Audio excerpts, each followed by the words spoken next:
अनामिका, अमृता और अवंतिका तीनों बहनें एक साथ देवी माँ की मंदिर जाती है। वहाँ देवी माँ की मूर्ति के सामने खड़ी होकर अपनी बीमार माँ के शीघ्र स्वस्थ होने के लिए वो प्रार्थना करती हैं। तभी पुजारी जी आरती लेकर उनके पास आकर कहते हैं, माँ देवी तुम लोगों की रक्षा करे, अब तुम लोग घर लौट जाओ। उसके ऐसे कहने पर तीनों बहनें मंदिर से अपने घर वापस लौट के आने लगती हैं।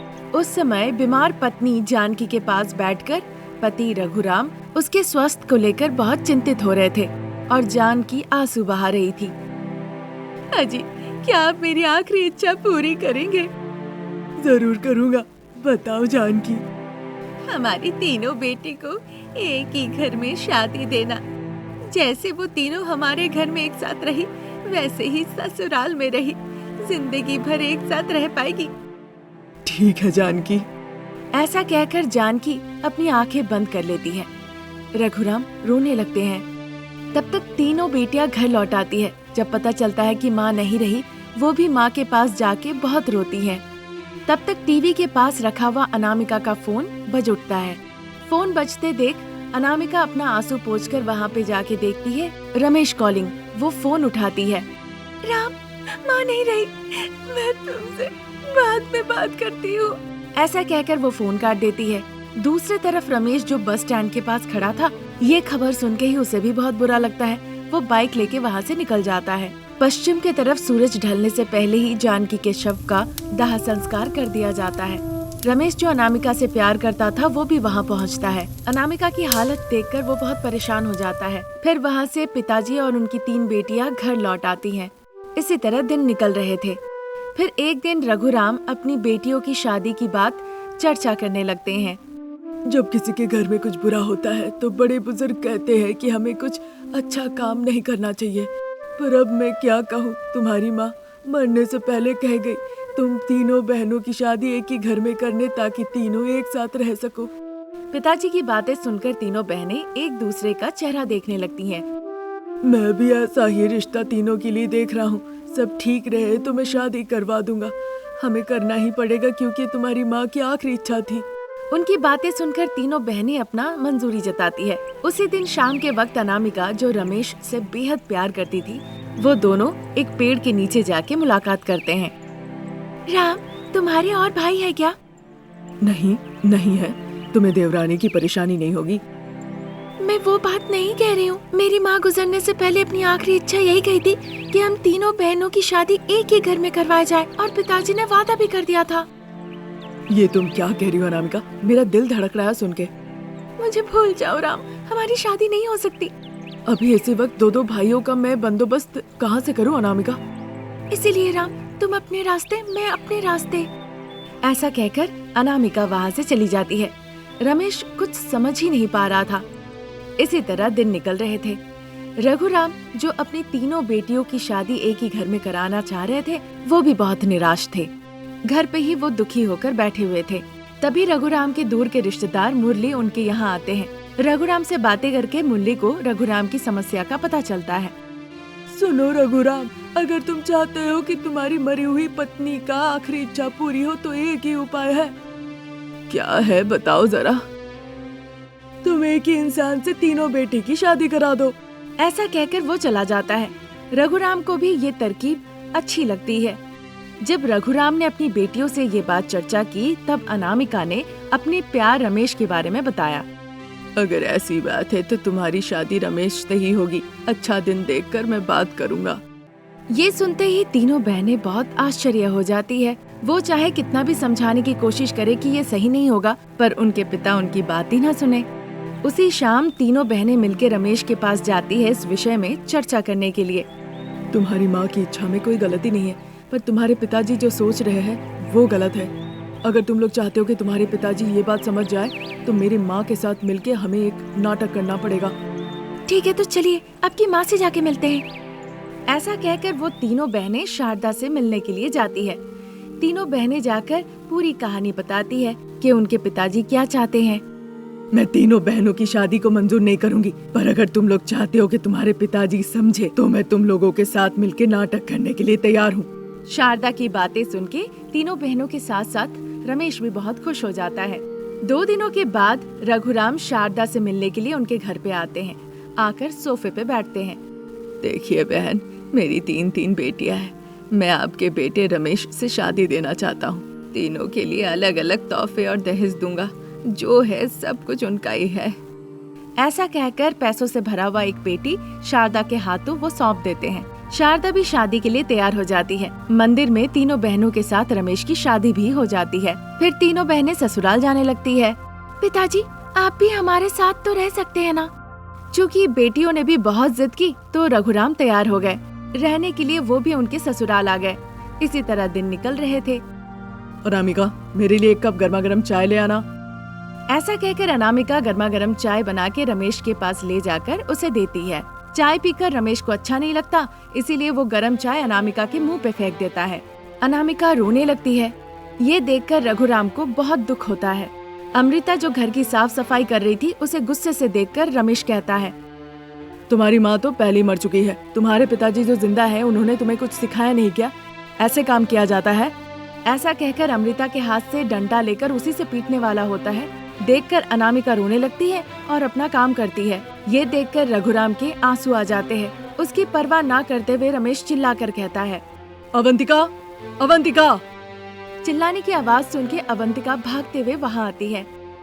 तुम्हें ये भी नहीं पता कि कपड़े कैसे साफ किए जाते हैं? ऐसा कोई करता है क्या? तुम कपड़े के अंदर गंदगी को ठीक से देख पा रही हो? छी! इस तरह से वो तीनों बहनों को बहुत डांटता है। रघुराम चुपचाप देखते हैं पर बिना कुछ कहे अपने कमरे में चले जाते हैं। इसी तरह दिन निकल रहे थे। जब से वो तीनों बहनें सुबह नींद से उठती थी और रात के 11 बजे तक सोने से पहले, तब तक वो काम करती रहती थी और रमेश शारदा उन्हें डांटते रहते थे। तीनों बेटियां ही बहुत रोती थी। फिर एक दिन रघुराम कहते हैं, तीनों बेटी को एक ही घर में शादी देकर बहुत गलती की। तीनों भुगत रहे हैं। मैं अनामिका को यहाँ छोड़कर तीनों बेटी को साथ ले जाऊंगा। उनकी ये बातें सुनकर रमेश कह देता है कि ये सब कुछ नाटक था। वो सच में अनामिका से शादी करके खुशी खुशी जीवन बिताने लगता है और रघुराम अपनी बाकी बेटियों के लिए फिर रिश्ता ढूंढने लगते हैं। हर दिन की तरह उस दिन भी शारदा अंधेरा होने के बाद अपने बिस्तर पे बैठी हुई थी। अपना हैंडबैग खोल के उसके अंदर हाथ डाल के पैसे बिस्तर पे रखती है। इस बीच ढेर सारे पैसे बैग से नीचे भी गिर गए। फिर अपने बैग को वो फेंक देती है साइड में और एक एक पैसे को उठाकर वो गिनती करने लगती है और फिर खुश होकर कहती है, आहा, आज मैंने 10,000 रुपए कमाए हैं। अगर ऐसे ही कमाते रहूं तो एक और घर बना सकती हूँ। शारदा ऐसा सोच ही रही थी, तभी पति प्रसाद उस कमरे में आते हैं। शारदा के हाथों में पैसे देखकर वो पूछने लगते हैं, क्या शारदा, आज कितनी घूस ली है? कितना मतलब क्या कहूँ, हर दिन अलग अलग होता है। आज मैंने 10,000 ली है। ये तो बहुत ज्यादा है शारदा, तुम एक सरकारी कर्मचारी हो, इस तरह घूस लेना सही नहीं है। सब तो रिश्वत ले रहे हैं, इसीलिए मैं भी रिश्वत ले रही हूँ। जब मैं ईमानदार थी तो आपको याद है ना, उन्होंने मेरे साथ क्या किया था? वो गलत बात कहते थे, मजाक उड़ाते थे, इसीलिए तुम उनके तरह बन जाओगी, रिश्वत लेने लगोगी। हम लोगों के बीच जीते हैं, जंगल में नहीं। क्या तुम सरकारी कर्मचारी हो? पता है तुम्हें सरकारी कर्मचारी किसे कहते हैं? पता है, जो एक नौकरी करे और 2 जगह से तनख्वाह ले। गलत शारदा, सरकारी कर्मचारी का मतलब ये है वो जो लोगों की मदद करे। एक सरकारी कर्मचारी या अधिकारी जनता का सेवक होता है। ऐसी बातें कहने, पढ़ने और लिखने में अच्छा लगता है, लेकिन व्यवहारिक नहीं हो सकता। इस तरह से पति पत्नी के बीच लड़ाई चल रही थी। ठीक उसी वक्त बेटा रमेश अपनी माँ के लिए दूध लेकर आया। वो दरवाजे के पास खड़ा हो गया और खटखटाने लगा। शारदा प्रसाद ने देखा रमेश वहाँ पे खड़ा है। आओ बेटा। शारदा के बुलाने पे रमेश कमरे के अंदर आता है।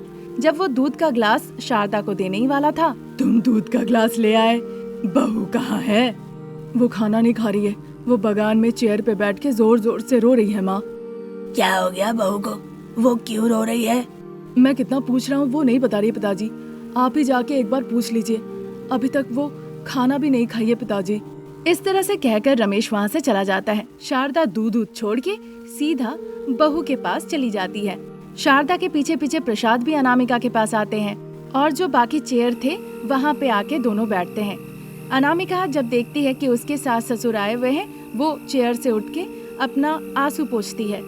क्या हो गया है बहू, तुम खाना नहीं खा के यहाँ बैठी हो? क्या हो गया, किस बात की परेशानी है, बताओ मुझे। दोस्तों के बीच मेरा सम्मान चला गया। कौन से दोस्तों के सामने कैसा सम्मान? कब गया, क्यों गया? बिना बताए बस ऐसे ही रहोगी तो कैसे चलेगा? अरे पिताजी, अब थोड़ी देर के लिए मजाक करना छोड़ेंगे? हम थोड़ी देर प्यार से बात कर सकते हैं ना? ठीक है बहू, बताओ क्या हुआ?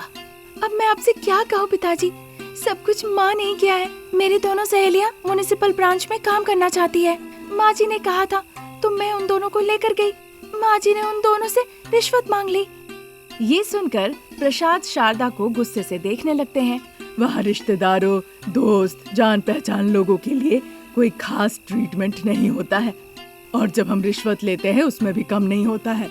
तुम्हारी दोस्त को नौकरी चाहिए और उस नौकरी के लिए मुझे पैसे चाहिए, इसीलिए घूस कहा। अब वो जिस कॉलोनी में रहती है वहाँ जाके सभी को बताएगी कि अनामिका की सासू माँ रिश्वतखोर है। बिना रिश्वत का वो कोई काम नहीं करती है। मेरा मान सम्मान चला जाएगा, मैं मुंह दिखा नहीं पाऊंगी। मैं उन सबको क्या जवाब दूंगी? ऐसा कहकर वो बहुत दुखी होती है। प्रसाद इस तरह से बहू को रोते हुए नहीं देख पाते हैं। शारदा, मैं समझ गया हूँ तुम्हें रिश्वत लेने की आदत हो गई है। अपने लोगों से इस तरह रिश्वत लेना सही चीज नहीं है। उनकी बातें सुन के शारदा गुस्से से वहाँ से चली जाती है। कुछ दिन ऐसे ही निकल जाता है। फिर एक दिन अनामिका की दोस्त अमृता उसे फोन करती है। थोड़ी देर हालचाल पूछने के बाद, क्या बात है, कल पूरा दिन तुम मुझे फोन क्यों नहीं की? कुछ नहीं अनामिका, परसों पूरा काम हो नहीं पाया, इसीलिए फिर से तुम्हारी सास के पास जाना पड़ा। तो फिर उन्होंने पैसों की मांग की क्या? हाँ अनामिका, अब उन्हें देने के लिए मेरे पास पैसे भी नहीं है। मुझे नहीं पता क्या करूँगी, कैसे करूँगी, पर अपनी सास को सबक सिखाओ। इस तरह रिश्वत मांगती रही तो हमें सारी संपत्ति बेचनी पड़ेगी। ऐसा कह के अमृता ने फोन रख दिया। अनामिका सोच में पड़ गई कि वो अब क्या करे। सिर्फ अमृता की बात नहीं है, अगर मैं बाजार जाती हूँ, मीट की दुकान जाती हूँ, आम खरीदने जाती हूँ या फिर किसी से ऐसी बात करती हूँ, सभी कहते हैं कि तुम्हारी सास तो रिश्वत लेती है। सच में ये तो पागलपन है। वो भी अपना दुखड़ा सुना के रोने लगते हैं। अब तो सासू माँ को सबक सिखाना ही पड़ेगा। अनामिका काफी देर सोचती रही, पर उसे एक भी तरकीब नहीं सूझी। तभी उसकी नजर पड़ी एक सांप पर, जो फुफकारते हुए खिड़की से बाहर दीवार की तरफ जा रहा होता है। बस इसी के साथ अनामिका के दिमाग में एक बहुत ही अच्छा विचार आया। फिर देर न करते हुए अनामिका उन सभी लोगों से जाकर मिली जो लोग उसकी सासू माँ से परेशान थे। उन सभी को जाकर वो अपना परिकल्पना बताई तो वो भी इस बात के लिए तैयार हो गए। अगले दिन ही अनामिका बाकी लोगों के साथ सांपों को टोकरी में लेकर उस ऑफिस में पहुंच गई जहां शारदा काम किया करती थी। सभी लोगों ने सारे दरवाजे बंद कर दिए और खिड़की से उन सांपों को ऑफिस रूम के अंदर छोड़ दिए। कार्यालय के सभी कर्मचारियों ने इतने सारे सांपों को एक साथ देखकर बहुत ज्यादा घबरा गए। शारदा अपने टेबल के ऊपर सांप को देखकर ऐसे थरथरा के कांप रही थी मानो कि सर्दियों का मौसम हो। खिड़की के पास खड़ी होकर अनामिका कहती है, सासू माँ, उस सांप को बहुत ज्यादा दिक्कत है। आप जितना चाहेंगी उतना उस सांप से रिश्वत ले सकती है। ऐसा कहने पे ही वो सांप डसने के लिए और जोर जोर से फुफकारने लगता है।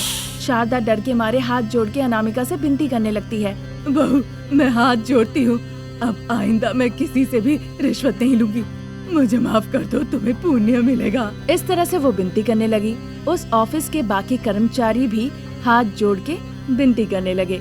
फिर अनामिका आके ऑफिस के सारे दरवाजे खोल देती है। फिर सपेरे को बुलाती है ताकि वो आके सारे सांपों को पकड़ के ले जाए। फिर वो आके पकड़ के ले गया। तब से शारदा ने फिर कभी रिश्वत नहीं ली। जितना हो सके वो लोगों की मदद करने लगी और इस तरह वो सबके साथ मिलजुल के खुशी खुशी जीवन बिताने लगी।